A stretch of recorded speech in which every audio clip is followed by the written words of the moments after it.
Hello, cherished viewers. Welcome back to Sandy Home Recipe. Mama come about Sandy Home Recipe. Send the dika we show a video. Remember to subscribe.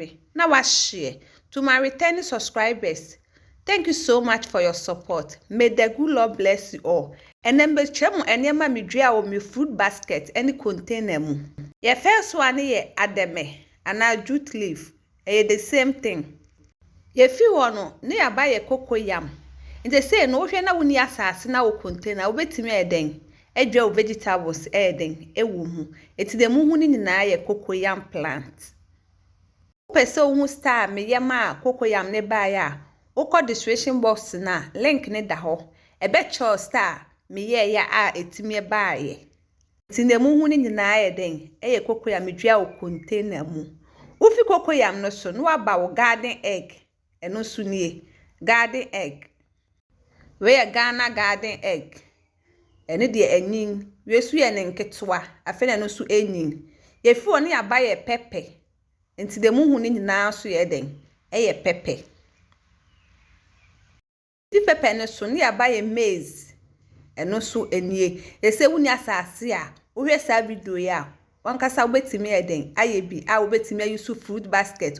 Ukoto niema wo supermarket nyesa wo to twene. We fi wono no aba carrot enti de muhu no so ye carrot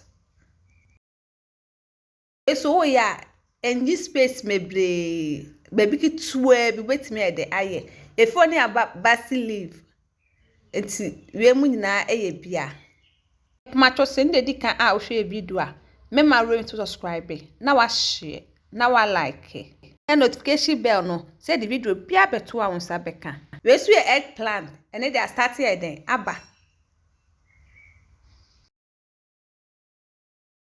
ye fear eggplant no so about lettuce. Please, if you are new to our channel, don't forget to subscribe, share, like, and also click the bell icon to get new video we will post. We also your strawberry. And no they are starting aba mama starting etete. We also your nketu afi na starting den eba. Ye fi woni aba your sweet potato. And also enie.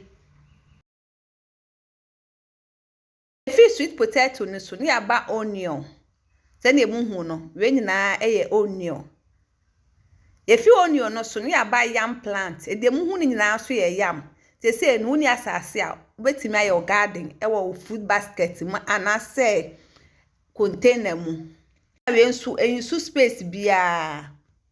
Now this is what I grow in my fruit basket or container. Please like this video and subscribe to our channel. Thank you so much for watching.